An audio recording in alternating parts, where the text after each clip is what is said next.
Om Vakratunda Mahakaya Suryakoti Samaprabha Nirvignam Kuru Me Deva Sarvakaryeshu Sarvada. Om Shri Mahaganapataye Namaha. Om Shri Gurubhyo Namaha. Hari Om Sadashivasamabham Shankaracharya Madhyamam Vande Guru Parampara. Asmadgurubhyo Namaha.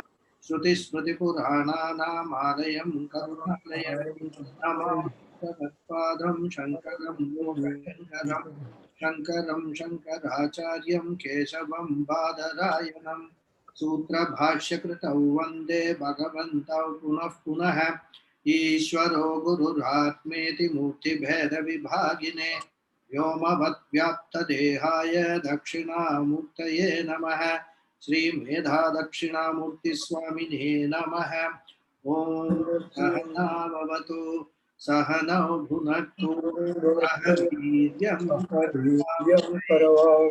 Tasvinavadhitamastu Avahai Om Shanti Shanti Shanti Hari Shri Guru Pyo Namaha Hari Om Satchidananda Rupaya Krishnaya Krishnakarine Namo Vedanta Vedyaya Gurave Buddhi Sakshine Krishna Dvaipayanam Vyasam Sarvalokam Sarvam Vedabja Bhaskaram Vande Shamadhi Nilayam Munim Sahasramurte Purushottamasya Sahasranetranana Padabaho Sahasranamnam Stavanam Uchyate Janmanaradi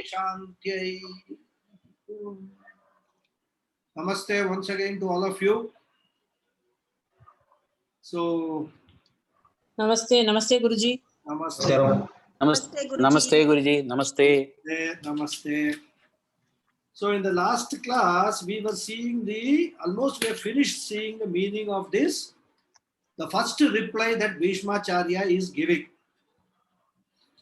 Bhishma Uvacha Jagat Prabhum Deva Devam Anantam Purushottamam Stuvannama Sahasrena Purushaha Satatottitaha. And we saw that Adi Shankara takes this as the reply to the last question which was asked by Vishnu. Okay. So that is what we were seeing. And in the course of that, we were discussing towards the end of the class that we have to actually see every glory as a glory of Ishvara. There is only one entity who deserves all praise, and that entity is Ishvara. So whenever we see any glory in any individual, that glory belongs to Ishvara only. If we understand that all glories belong to Ishvara, then we will never have any jealousy against anybody. We will in fact appreciate the talents, the skills that individuals possess. Because whenever we are appreciating any talent or skill in any individual, we are what are we doing? We are appreciating the glory of Ishvara. And this is exactly what Bhagavan Krishna says, that all these glories belongs to me only. And he cites some examples in order to, that Vibhuti Yoga chapter talks only about Krishna's glories. And who is Krishna? Paramatma. So we have to understand that all the glories belong to Ishvara only. Somebody may be a greatest mathematician, but that what you can call the knowledge or the skill or the embellishment of that mathematics is what Ishvara's glory. That is how we have to see. So the only altar of praise is Ishvara, and because Ishvara is what? He is Sarvajna, all knowing. Nobody, whatever may be an individual's glory, he cannot claim to be all-knowing. Only Ishvara is all-knowing. Because he is all-knowing, he knows everything, and that is why all glories also belong to Ishvara. That is how we have to understand, right? And any amount of praise coming from a limited, individual like us will actually fall far short of what Ishvara really is. But in the process of seeing the glories, if all glories as Ishvara's glories, praising those glories of Ishvara, what we are doing is we are bringing more and more Ishvara into our life. That is what we are doing, right? And that is what we should do also, right? So this praising this Ishvara, how does it help us? It helps us to understand one reality. That any praise, whether even when we receive the praise from other people, we must not be carried away. We receive the praise, direct that praise to Ishvara. Sarvadeva namaskaram keshavam pratigacchati. That is what is, is said in our Shastras. All praises, all namaskaras, everything that I receive, all I am doing is I am acting as a nimitta, as an instrument. I am directing all that praise to Ishvara. This is how we have to understand this entire our Shastra, approach of our Shastra, and understand what Ishvara is all about.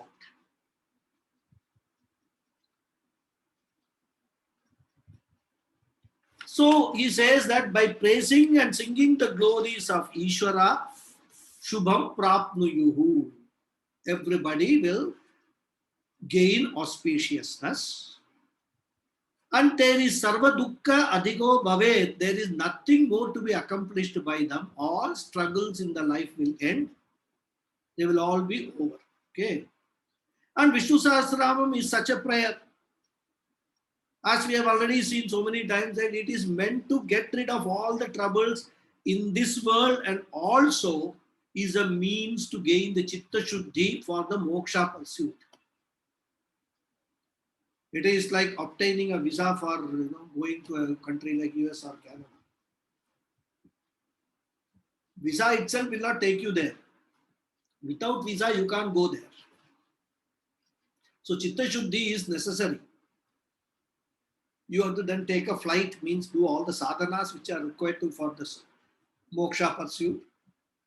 But basic requirement is the visa. Okay, so like that we have to understand. So the sixth question has been answered, the last question. Now next, Bhishmacharya is answering the fourth question. What was the fourth question? Kam archantaha manavaha shubham prapnuyuhu. That was the fourth question. By worshipping whom and by singing whose glories, doing whose archana, a human being gains auspiciousness and a good life. And this is what Shankaracharya says. Uttarena shlokena chaturtaha prashnaha samadhiyate. Means by the following shloka, the fourth question is answered. Right? And we will read the shloka. Tameva charchayan nityam bhaktya purusham avyayam dhyayan stuvan namasyamscha yajamanastameva cha. So what he says, by worshipping, always worshipping, right? Nityam. Cha tameva cha archayan nityam. So always worshipping that Lord, that imperishable Lord, right? Purusham Abhyayam, imperishable, with devotion, bhaktya, meditating upon him, dhyayan, stuvan, praising him, namasyan, by bowing to him, doing namaskara to him, yajamana stavemacha, That means then we have to bring in from the 12th sloka what we brought in the previous sloka, which is Sarva Dukkadigo Bhavet. By doing all this, a human being will be crossing over all the dukkhas, all the sorrows in his life. That is the simple meaning of that. Now let us see how Adi Shankara is interpreting this sloka and explaining the meanings. We will read the Bhashya.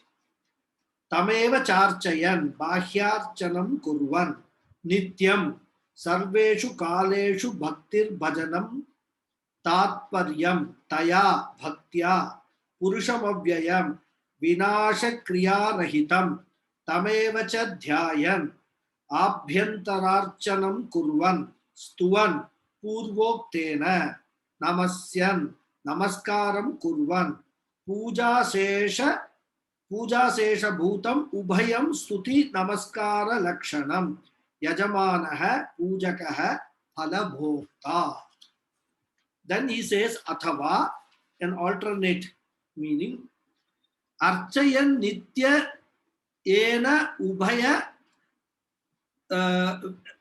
vidam archanam uchyate dhyayan stuvan namasyanscha iti anena manasam vachikam kayikam cha uchyate. This is how he is explaining the whole sloka. We will quickly see the meanings. So, tam eva cha archayan. He says, bahyarchanam kurvan. By doing puja, archana and all that. That is external. That doesn't refer to the manasa puja we talked about. This is external puja. Doing archana, puja. Tam eva means him alone. That Paramatma, Parameshwara alone. Okay. That only, one and only Lord. And who here has taken, in the context of Vishnu Sahasranamam, he has taken the form of Vishnu. But Vishnu is only a form of that Lord who is almighty, who is all pervading, all that we can understand the rest of it, right? So the Lord who is Jagat Prabhum Deva Devam Anantam Purushottamam, which we have seen, all that we have to bring in here, right?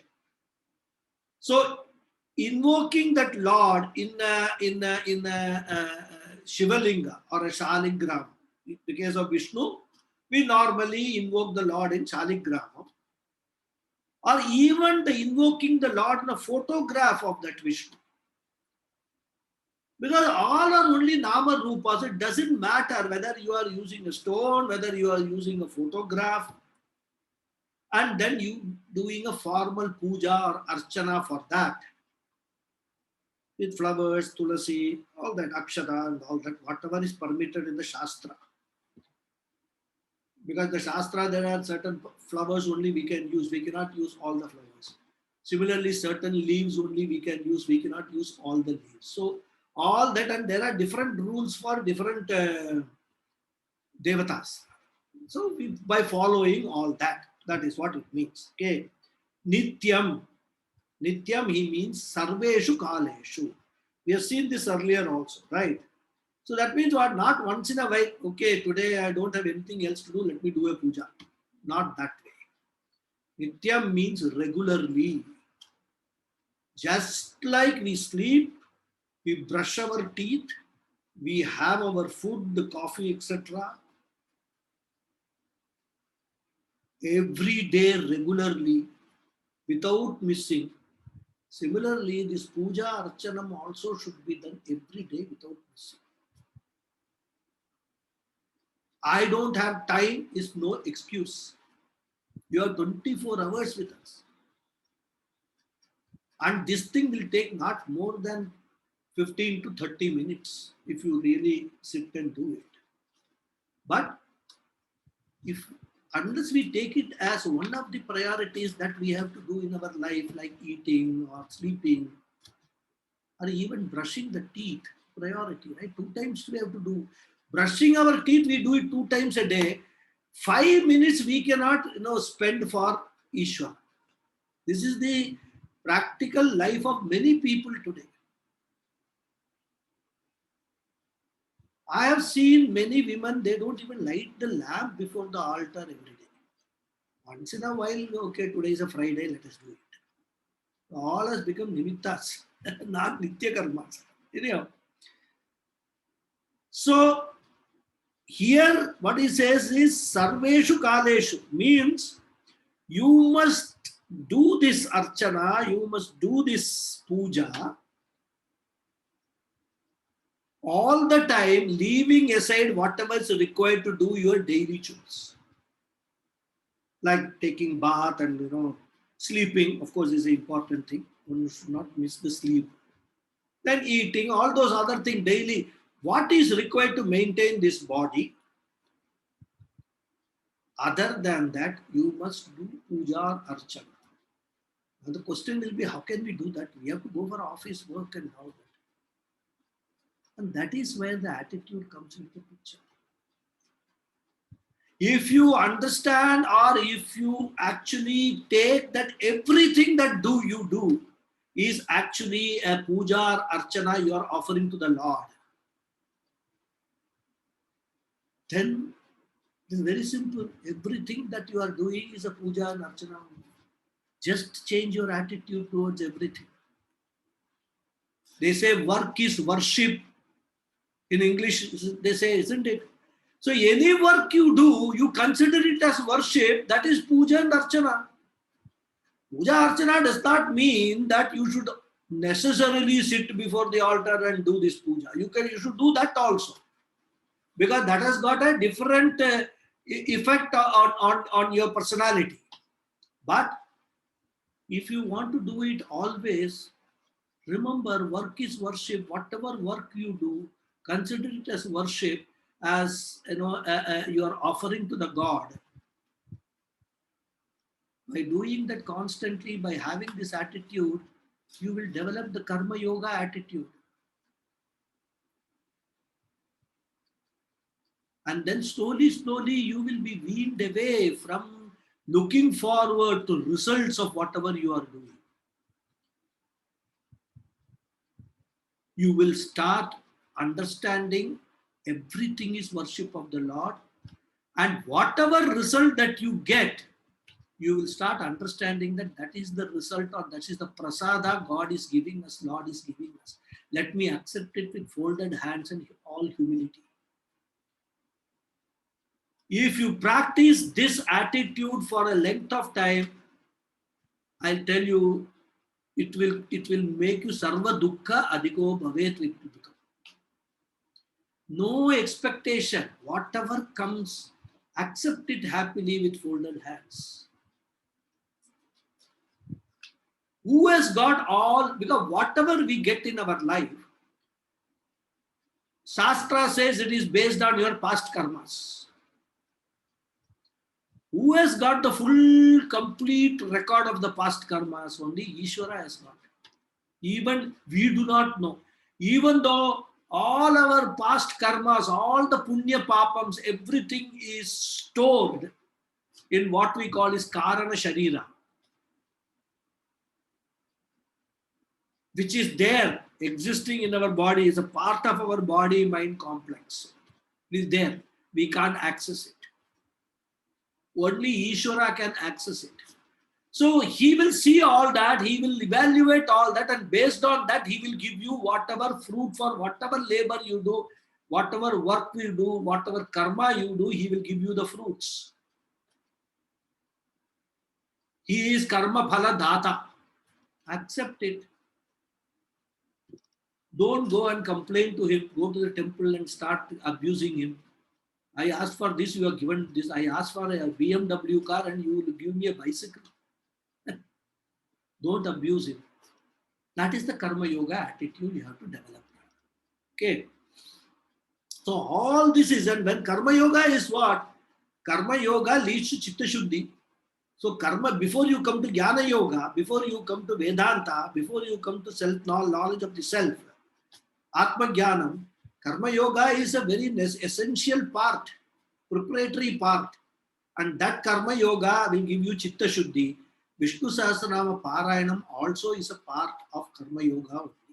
When you do regularly Vishnu Sahasranamam Parayanam, with this attitude that I am doing this Parayanam as an offering to the God, I am doing this puja as an offering to the God, I am doing all my work as an offering to the God, and then I have the attitude that whatever I get in result of this, I am prepared to accept it as prasada from the God.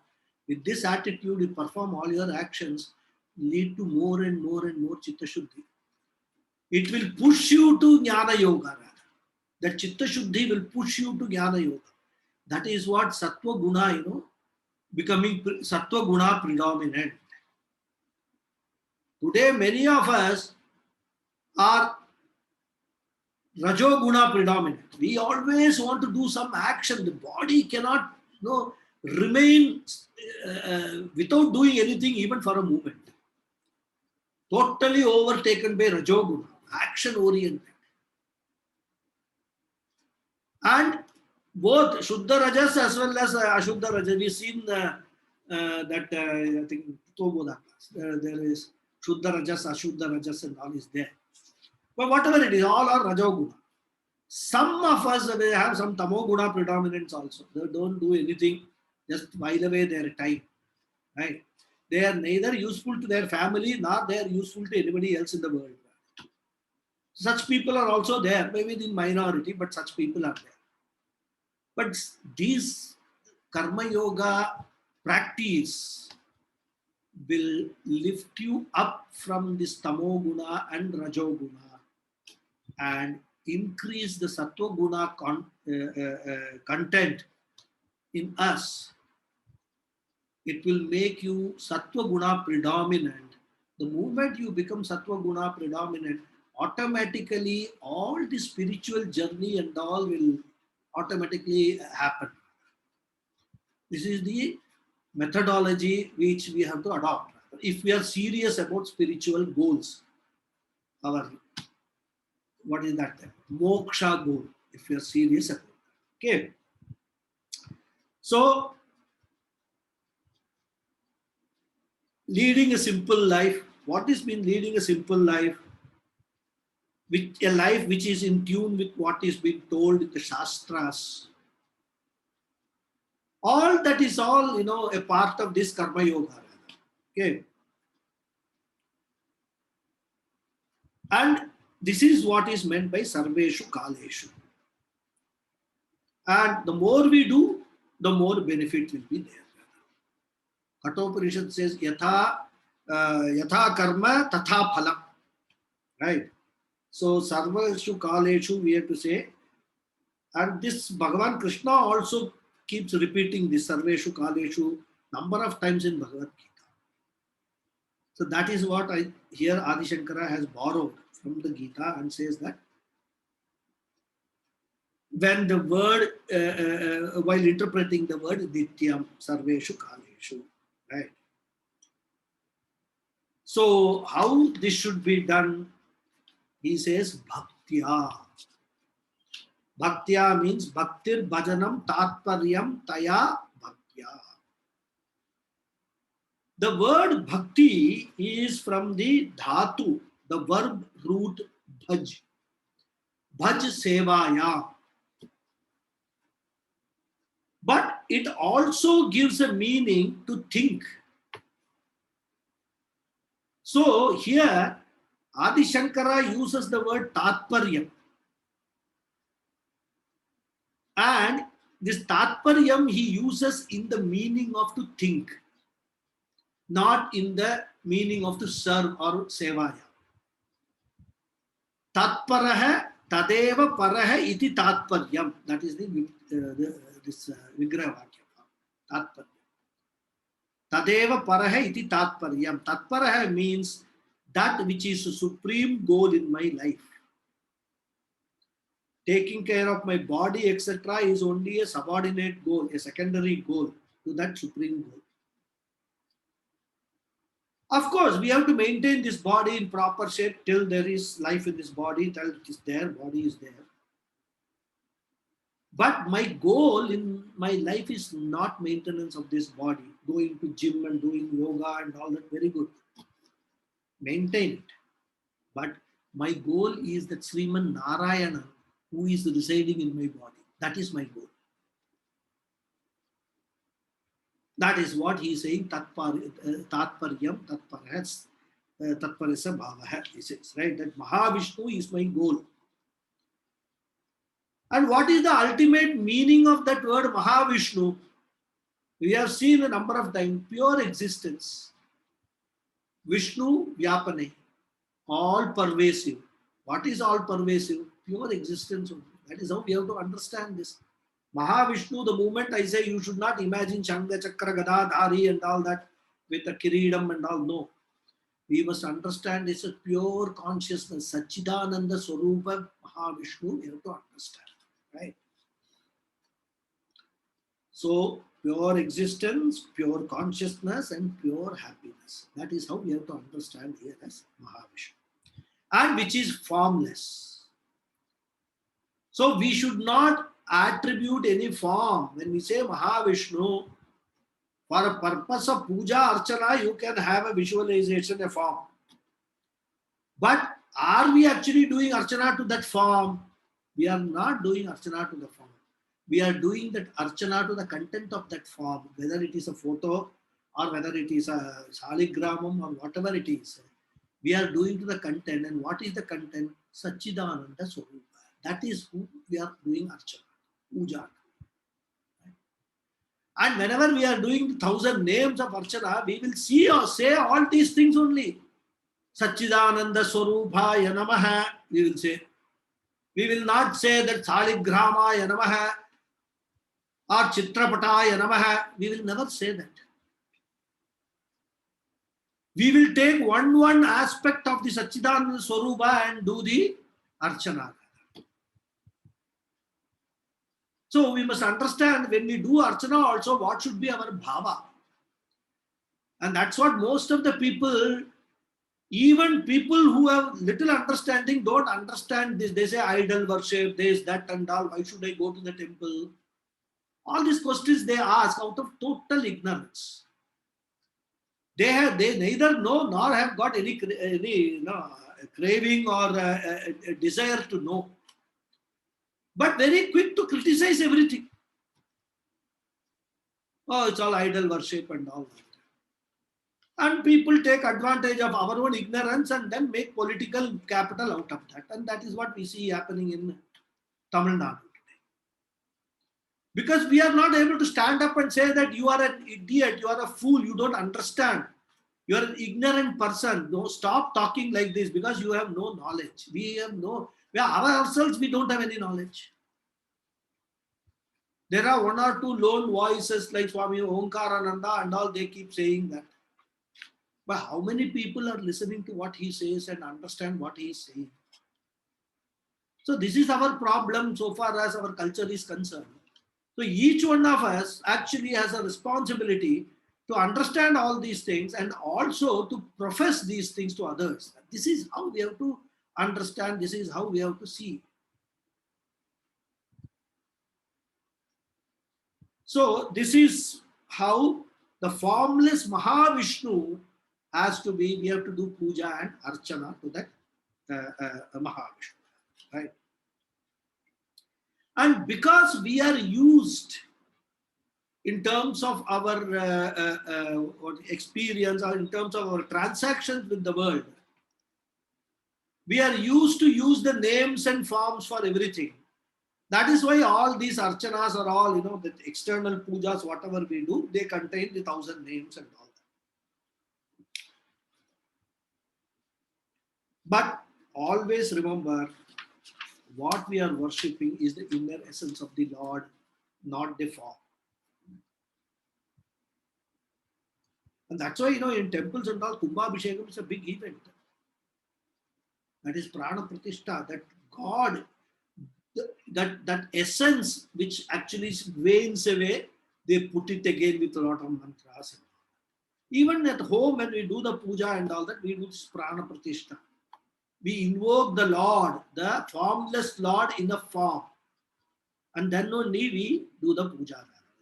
Asmin Bimbe or Chitrapate, Sri Mahaganapatim, Sri Mahavishnu, Dhyayami, Avahayami. This is what we say. So what it is all a question of our mind understanding and then visualizing that Lord formless Mahavishnu in the form of whether it is a bimba or a statue or a photo or anything. So whenever we are doing it, we have to do all the puja with full awareness exactly what we are doing. Then only that result will be there. Okay. And once we have done this prana pratishtha, avahanam, dhyanam, avahanam, then that becomes worthy of worship. And you can do this in anything because he is sarva vyapi. You can use a table and then assume that this table is Mahavishnu and then do puja to the table. Nothing wrong with that.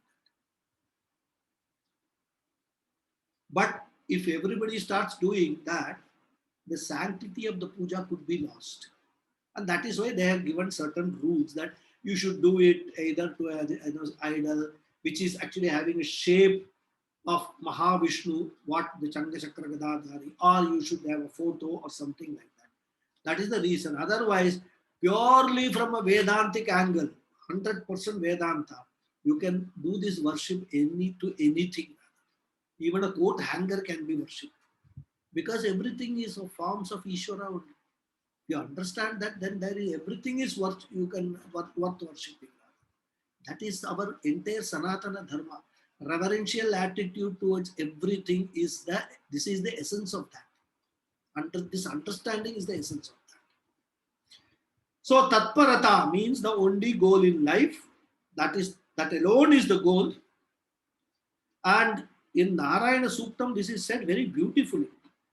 Narayana paro jyotiratma Narayana paraha Narayana param brahma tattvam Narayana paraha Narayana paro dhyata dhyanam Narayana paraha Yacha kinjit jagat sarvam drishyate shruyate piva.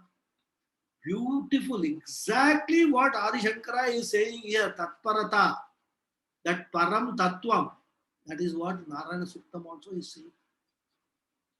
So you take any scripture, anywhere, any Suktam, what you will find is everything talks about Vedanta only.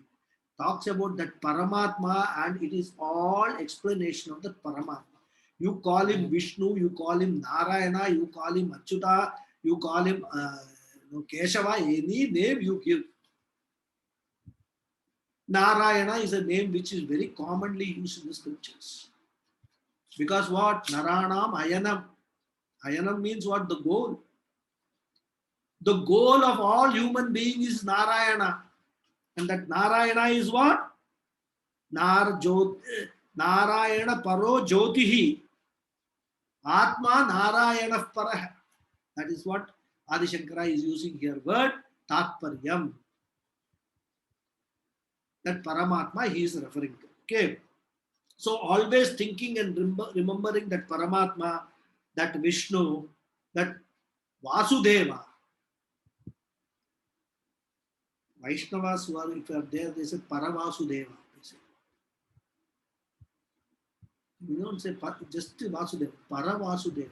That Vasudeva who is beyond everything.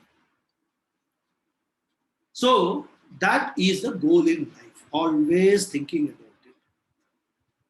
So the word Bhaktya is interpreted by Adi Shankara as Tatparya. Then he says Taya Bhaktya. That means Tatparataya Bhaktya, with devotion, with an attitude of devotion, attitude of, you can say, attitude of service. What is devotion? Ultimately, we'll come back to the, Bhaj Sevayam meaning, service. You are serving the Lord. So that is how we have to take the meaning. Then he says, Purusham Avyayam, Vinasha Kriya Rahitam. We have already seen the word name, the meaning of the word Purusha, isn't it? Purnatvat Purishainatvat Purusha. In the previous sloka we saw that. So he does not repeat it here. He just says, gives the meaning of Avyayam. Avyayam, he says, Vinasha Kriya Rahitam, who is not subject to any change or any destruction. Vinasha Kriya means both change of form and also destruction. Vinasha Kriya. Whereas even when there is a change of form, the previous form is destroyed and the new form is taken. And in total destruction, everything is lost. Of the matter. We're not talking about Ishvara here, we're talking about matter. But this Ishvara, this Paramatma, this Mahavishnu, this Vasudeva is Vinasha Kriya Rahitam. He does not have any change, he does not undergo any change, nor he has got any destruction. He is Anadi Anantaha.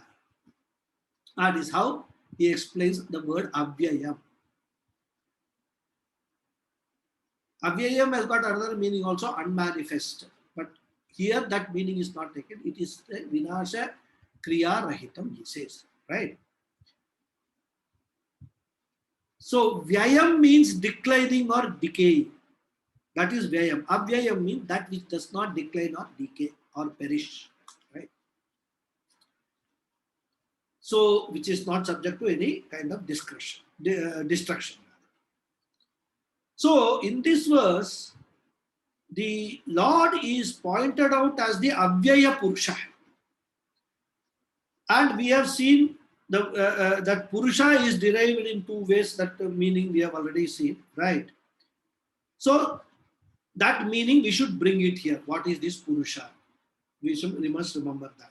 Means he is free from waxing, waning, and all that. That's a Purusha. Right? Tamevacha Dhyayan. For that he says Abhyantararchanam Kurvan. So earlier for Archayan he said Bahyarchanam Kurvan. But there is another word Dhyayan. So he says Abhyantara Archanam Kurvan. Means what? Literally it means doing Manasa Puja.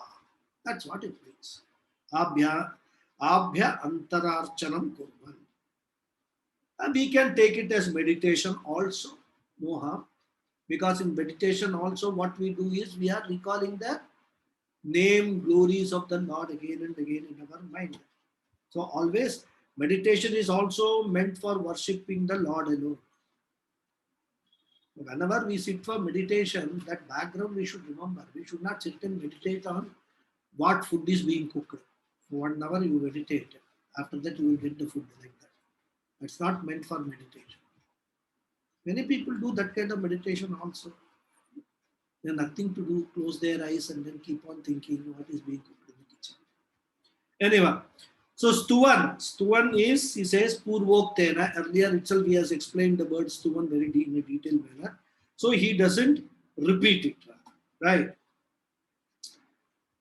But we can just remember, he said Stuvan means Guna Sankirtana, Guna Sankirtayan, he said.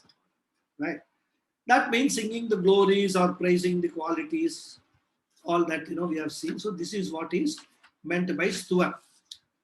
Then he says Namasyan. Namasyan means Namaskaram Kurvan. Puja Sesha Bhutam Ubhayam Stuti Namaskara Lakshanam. Doing Namaskara.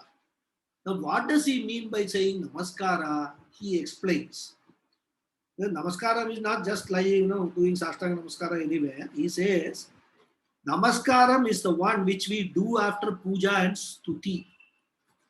So after doing all the Shodashopachara puja, Archana, everything, Bahyarchanam, in the end, when we do pray and do Namaskara, we do all that Jani Kanicha Papani, Janmandra Kritanicha, all that mantras we say and then do Namaskara. That Namaskara, he says, is what we should take here. So even when you are sitting and doing Manasa Puja, at the end of it, you must get up. After you finish the Manasa Puja or meditation, do a Sashtanga Namaskara, men and ladies the way they normally do namaskar. This is again a part of the discipline for reverential attitude. So that is what he is saying, that after the puja, the namaskara which we do, that is what is mentioned here as namaskaram or namasyan. That is what he interprets, Adi Shankara interprets, right? So pradakshina, namaskara, pratana and all we do after puja, that is what it is, right? And we can extend that meaning to all other types of upacharas also we do that. And namaskara is one such upachara, we can take it that way also. And namaskara when we do, especially men, there is a rule to do the namaskara. That's why it is called Ashtanga Namaskara. 8 limbs of the body should touch the ground. What are those 8 limbs? The chest, the head, the abdomen, feet, knees, hands. Are they 8? 2 hands, 2 feet or 4. Chest, abdomen, head and knees. They should touch the ground. That is what is Ashtanga. Right? Of course, some people say that they take leg and hands as one, but they include 2 more, which is what? Mindful of devotion and also walk. I mean, that is counted as the last 2. Whatever it is, Ashtanga Namaskara is complete, what in Hindi is called Dandavat Pranam. In Hindi it is called. That is what we have to do, right? And this is explained in beautiful shloka. Urasa, Shirasa, Drishtya, Manasa, Vachasa, Tatha, Padbhyam, Janubhyam, Karabhyam, Pranamo, Ashtangam Uchyate. Pranamo, Ashtanga Uchyate. So, Uchyate means it is said. What is said? Pranamaha Ashtangam means bowing by 8 parts of the body. What are they?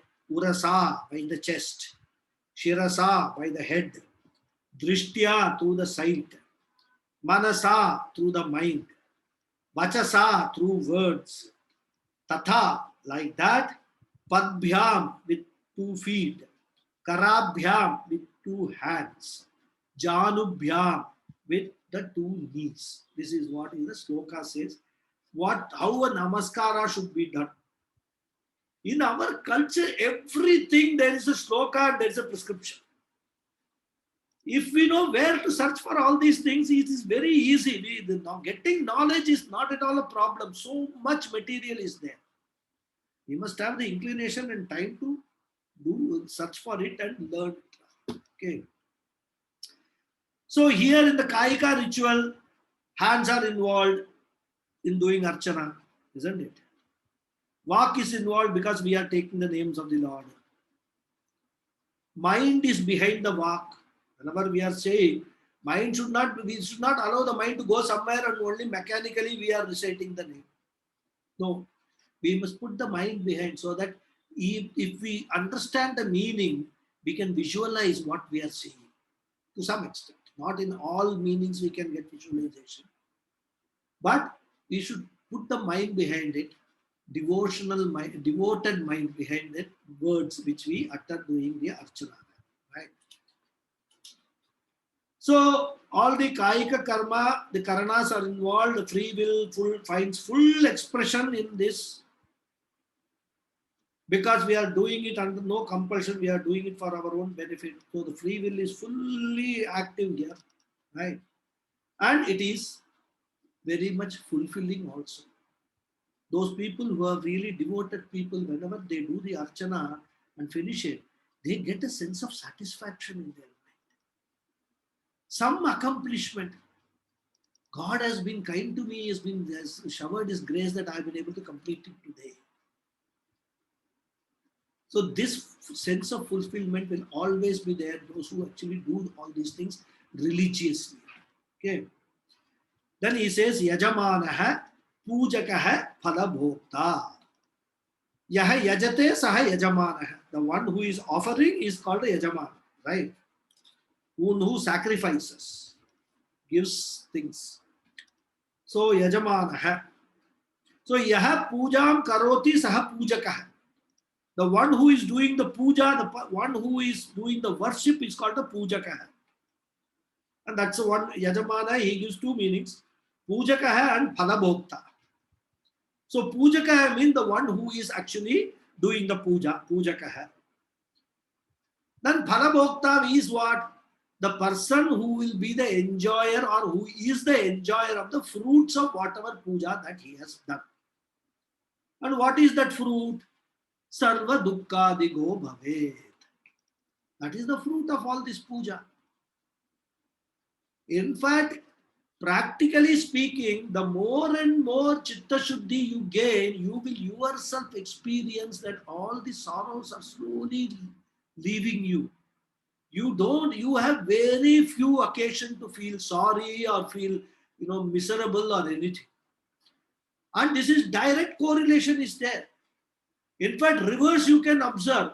If you find yourself very calm and quiet and most of the time you are not reacting to anybody, let anybody say anything about you, you don't get angry, you don't get react, you just say, okay, this fellow knows only this much.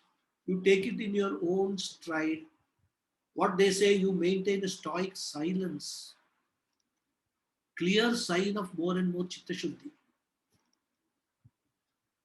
Because all that anger, this kama, krodha, the malam has gone away, or at least large extent it has gone away from your mind. And that is the phalam of all these things. Sarva dukkadigo bhave. That is the phalam. Then Shankaracharya adds one more interpretation. The second meaning is a athava, or you can take it in this manner. What is that? Archayan iti anena ubhaya vidham archanam uchyate. Dhyayan stuvan namasyam cha iti anena manasam vachikam kayikam cha uchyate. He is making a subtle difference than what he has actually made, explained earlier. A subtle difference only. In fact, if we are not very observant, we will think he is repeating himself. But there is a subtle difference. He says that earlier he said bahyarchanam kurvan, external puja, and then he says abhyantara archanam kurvan, that is meditation or internal puja, manasa puja. Now he says alternatively the word archayan can be understood to mean both external and internal puja. So one word is giving you both the meanings, both meditation and manasa puja, and also the external puja. You can give that meaning to the word archayan. Because if you remember in his bhashyam, the second sloka, Kimekam Daivatam Loke, he had interpreted the words Kam Archantaha. If you refer back to the bhashyam, he has interpreted as Bahyantaram, Bahya Abhyantaram cha Archayan Bahuvidam Kurvantaha. He said that. So he remembers that. I have already used this definition earlier, Archan, that means the word Archayan, I have explained it as Bahya Antaram, Bahya Abhyantaram Archanam Kurvan, Bahuvidam Archanam Kurvantaha. That I have explained. Now if he gives different meaning here, it will be conflicting. Then they will say, there you said like that. That Archana word includes both external and internal, and here you are saying that Archana is external and the other word is Dhyayan is internal Archana and all that. And to cover that, he is now saying that either you take it in this way or you can follow that meaning which I have given earlier, that Archana includes both Bahya and Abhyantara Archana. and Bahuvidam Kurvan. And for Bahuvidam Kurvan, he says Dhyayam Stuvan Namasyam Scha. That he says Bahuvidam Kurvan, which he said Bahuvidam Kurvan there. Here he says for Dhyayan Stuvan Namasyam Scha. You take that meaning which I gave, which is what? You say that is doing Archana through Kayikam, Vacham and Manasakam. Right? So, the three types of karmas which we discussed in one of the earlier classes, Kayika and Vachikam and Kayikam, Vachikam and Manasam karmas. So, Bahuvidam Kurvan means these three types of karmas, you can take that interpretation. So, he gives both the options. It all amounts to the same thing, ultimate analysis. He is trying to explain each and every word. And at the same time, because the words get repeated in different contexts, he also doesn't want to contradict himself, what he has said earlier and what he is saying now. But then he has a responsibility that if there is something is repeated with the same meaning, that is supposed to be a defect in the Shastra. So as a Bhashyakara, he has a responsibility to come up with a different meaning when the same word is used in different contexts.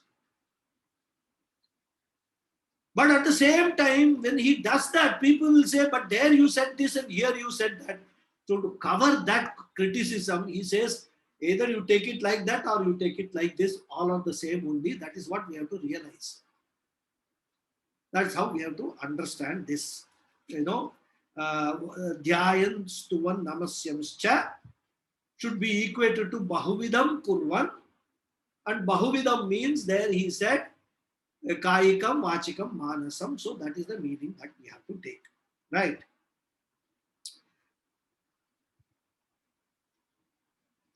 So if we take even this Vishnu Sahasranamam, there is a Dhyana Shloka. Right? Shiro Dharma Pradesheshu Shivanivala Satsaikatair Mauktikanam. Like that Dhyana Shloka is there. We all who are regularly chanting, we will know these Dhyana Shlokas. There are a number of Dhyana Shlokas. Right? Then there is Nyasam, Anganyasa, Karanyasa. Right? Of course, these are not there in the Mahabharata, as I told in the beginning. But when we are chanting, so there is a Dhyana Shloka, then there is this Nyasa we do, rather, right? Nyasa is nothing but visualizing the devatas of different devatas in different parts of our body, right? And Shankara, of course, he also doesn't deal with all those slokas in this Bhashyam because it is not there in Mahabharata. But we will see the meanings, so don't worry about that. So one can relate to the Lord, worship him in threefold ways. Either through Kayika Karma, that is bowing down physically to the Lord, Vachikam, praising the Lord, singing his glories orally, or Manasam, meditating. All these three things we can do that. We can worship the Lord. That is what we saw in the meaning of the word Bahuvidam Kurvuta, right? And the action, all these are built by the Karta, the doer, and hence it is called a karma. Why it is called a karma? Because everything he does with his free will. Right? When there is no free will involved, it will not be called a karma because it is more a reaction than an action. Here we are not reacting, we are acting. We are actually using our free will and offering all these things to the Lord. So prayer is a karma. Anything which comes from a karta is a karma. Right? Sanskrit students will understand this. The object of the verb, kartru padam, object of that verb is karma. Right? And we have seen three types of karmas and all that.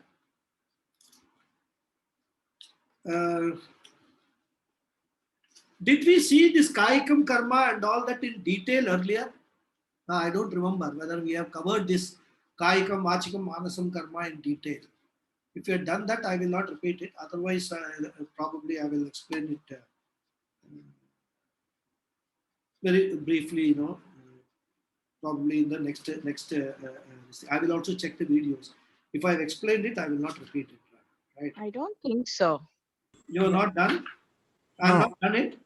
I haven't heard it. I haven't. Okay.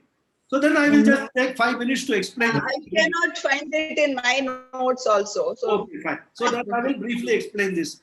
3 types of karmas which Shastras talk about. Okay. So Kayikam karma is a karma which involves the physical parts of a body of the doer. This is an action, a ritual which is performed physically, and it is related to Saguna Brahma. Saguna Brahma means what we are talking about, that Ishvara with all the gunas. That is what we call Saguna Brahma. That is Ishvara with all the 3 gunas, Sattva, Rajo and Tamo guna, which is belonging to Maya. That is what we call Saguna Brahma. And we always worship the form. They are all Saguna Brahma form. So if you remember, I mentioned to you in the initial stages that all these 1,000 names contains 3 types of archanas. One is Nirguna Brahma Archana, another is Saguna Brahma names, and third is Avatara names. So I mentioned this. So you should remember Saguna Brahman is the Brahman with gunas. The pure Brahman is Nirguna. Sachidananda Swarupa does not have any guna. Whereas a Vishnu, Ganapathy, Shiva, all whom we worship are all called Saguna Brahma. They are with gunas. So their gunas, their glories are also part of the archanas that we do. Okay.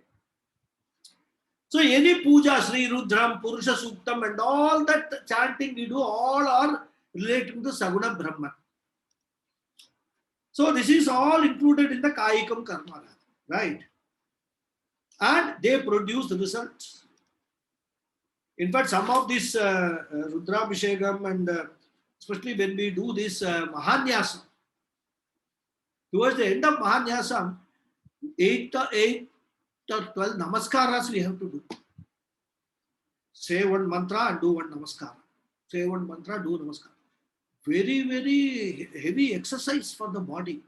If you are not used to doing all this yogasana and all that, within 3 namaskaras, you will start, your breath will go away. You will start panting. So this is all Kayikam karma, physically doing the karma. And this includes all distribution of clothes, dakshina, giving dakshina, everything it includes. And in fact, the beauty is if a person is not able to do this Kayikam karma himself, he can actually assign this responsibility to somebody else. They can do the Kayikam karma on our behalf. And that is why in many of this Abhishekam and all that or big puja we do, what the priest will do is he will take a power of attorney from you and he will perform all the puja on your behalf.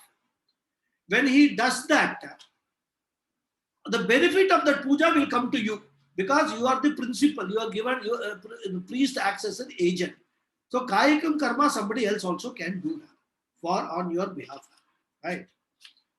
Shall we take a couple of more minutes and finish it, or should we continue the next class? Because it's almost 7 o'clock now. Is it okay? yes, you can. Yeah, I'm okay. Finish it, Guruji. Sorry? We can finish it. We can finish it, Guruji. Yeah, just less than 5 minutes, I think we'll take. Yeah, we should continue. Sorry? Well, we should continue and finish it. Okay. Next is Vachikam karma. Vachikam karma means praising the Lord through words. And this is an oral action, wherein no material is involved. Because in Kayikam karma, materials like dakshina, everything is involved. In Vachikam karma, no material is involved. Only orally you are taking the names of the Lord, 1,000 names of the Lord. Physical body also is not involved. You are sitting in a position and then just orally, taking the names of the Lord or singing or praising or chanting is glories, right?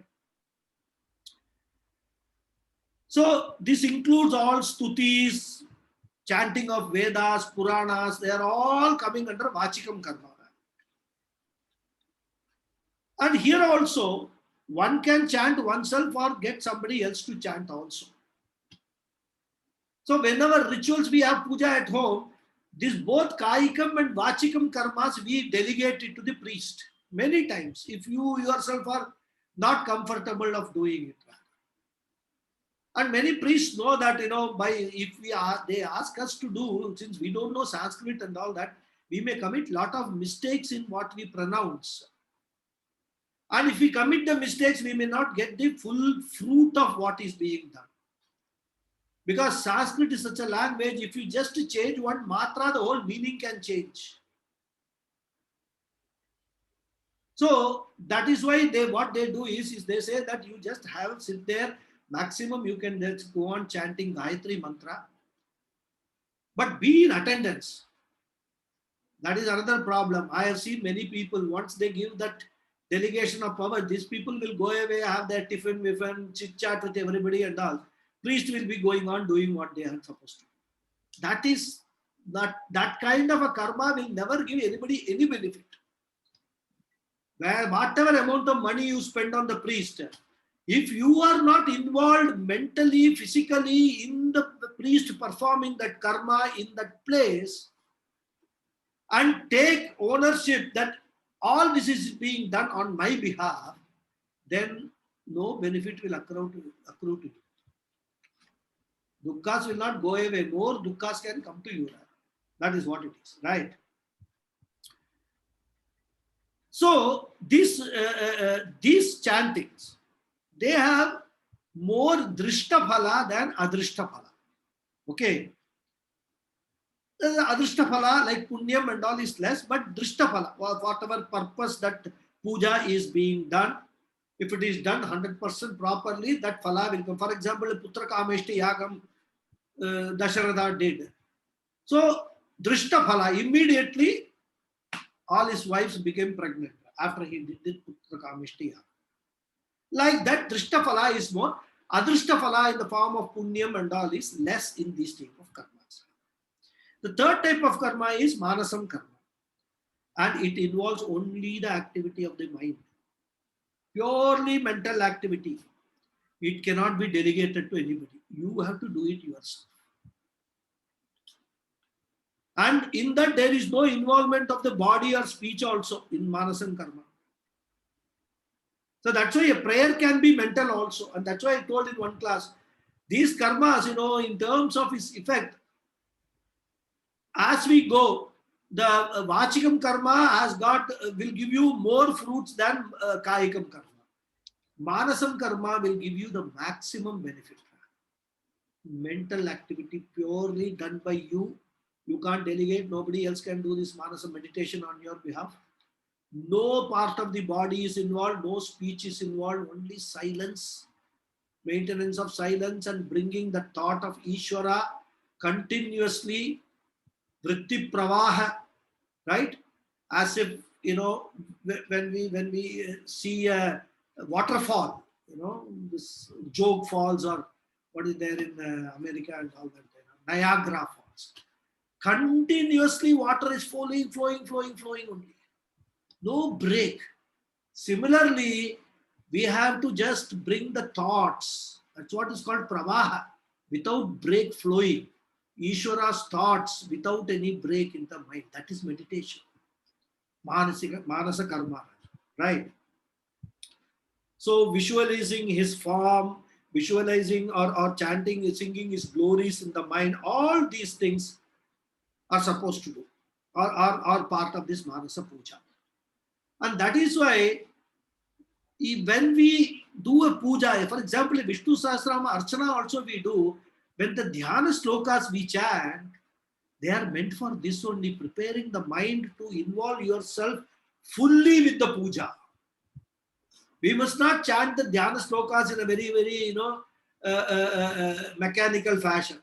Chirodhanva Pradeshe, Chushibnivasat Saikaraim Optikanam, Mala Kuttasanastan, look here and there and all that. No. Many people I've seen doing it.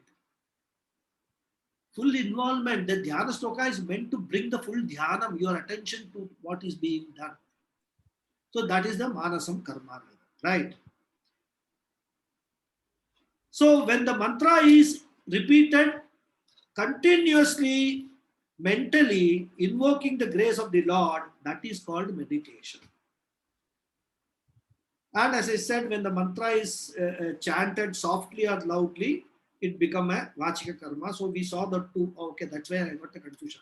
I explained about these ucha and upamshu and all that. I thought that I have already explained this. Okay. And there is a sloka called Shiva Manasa Puja. People who do Rudrabhishekam and all, they will first do the Manasa Puja and then only do the Vachikam and Kayakam Puja. So Manasa Puja takes priority over all other types of pujas. So the 1,000 names of Vishnu Sahasranama can be chanted just as like a stotra. We can do archana with all flowers and everything. Or we can do a Manasa Puja with the 1,000 names without involving anything, any body part, anybody else, nothing. We can just do Manasa Puja, sit, close our eyes, bring the Lord into our mind, bring Ishvara into our mind, and then sing His glories. And if after going through this, if we understand the meaning of each of those names, nothing like it. You are, totally in heaven, heavenly bliss, as they call it, right? So that is what he says, that Lakshanam in the form of this Kayikam, Vachikam and Manasa Lakshanam, he says, right? So as I said, in all these three types, to a certain extent, there is the Drishtaphala, immediate result you will get. And since this is a prayer to Ishvara also, there is a Punyam also involved, Adrishtaphala also you can get, right? So that will get, Adrishtaphala will get added to your Punya bank account. And it will be helpful in this life or in the next life if we have one. So, worshipping the Lord by meditation, praising, namaskara, sarva dukkhadigo bhave. One goes beyond all sorrows, right? So, then Shankaracharya says, Tritiyam prashnam pariharati uttarais tribihi padaihi. In the next three sections, Bhishma answers the third question. What was the third question? You must remember, recall. Stuvantaha kam marchantaha manavaha shubham prapnuhu. This was the third question. Answers we will see from the next class onwards. Okay. I'll say the prayers and then if any questions we will discuss. Om Purnamadav Purnamidam Purnat Purnamudachyate Purnasya Purnamadhaya Purnameva Vasishyate.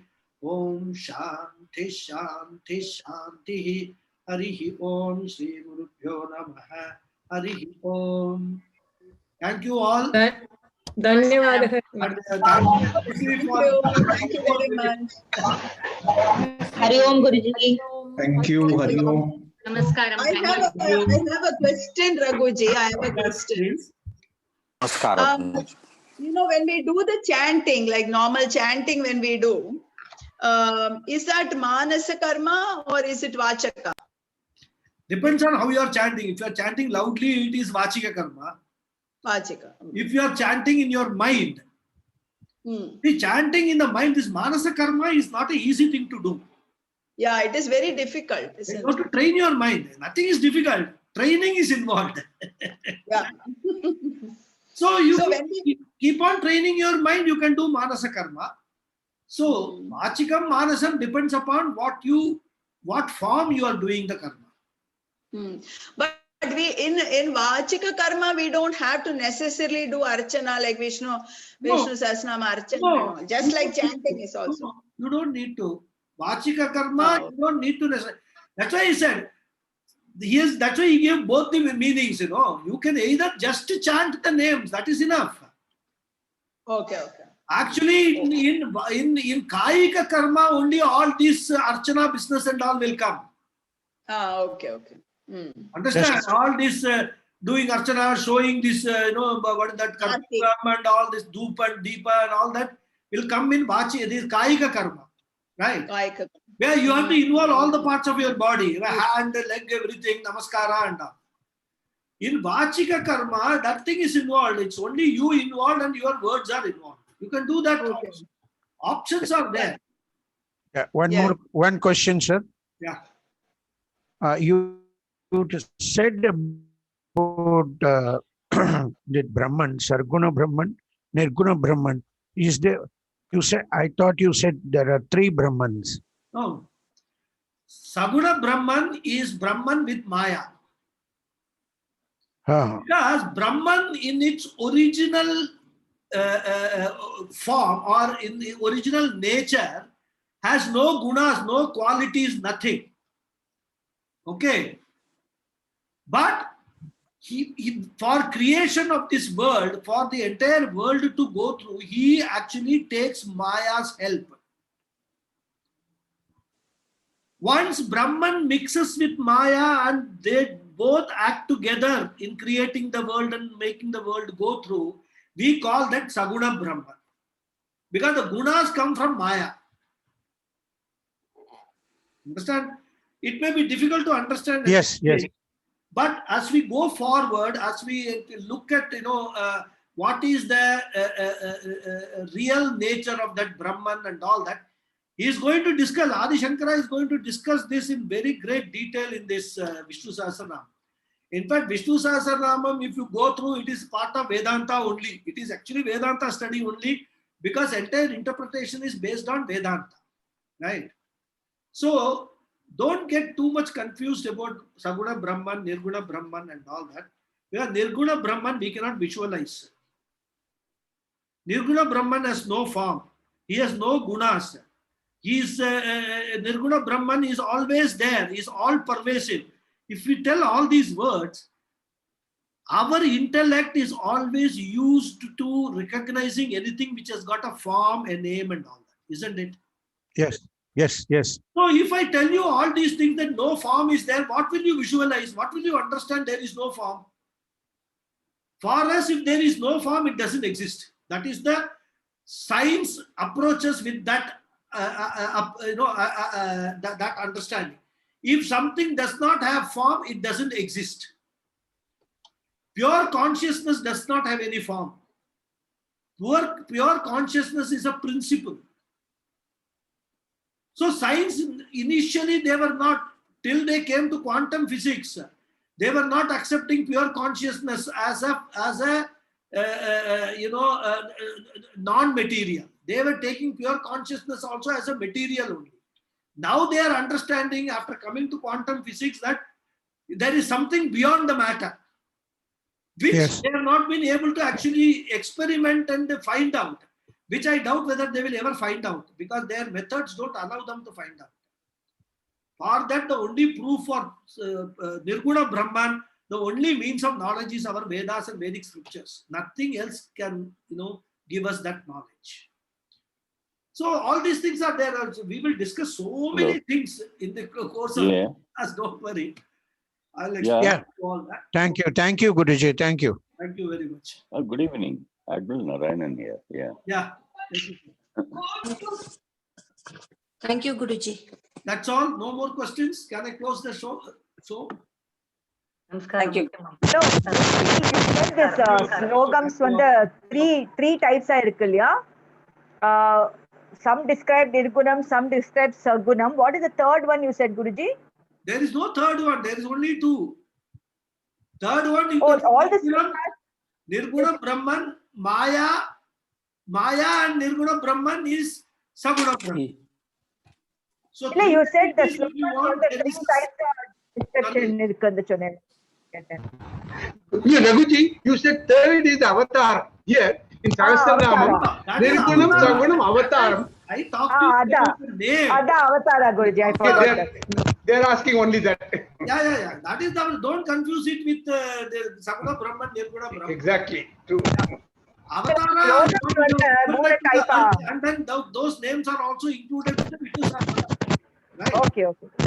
That I was explaining, that 3 types of names which occur in Vishnu Sahasranam. But from a Brahman point of view, there are only 2, Sagunam and Nirgunam. That's all.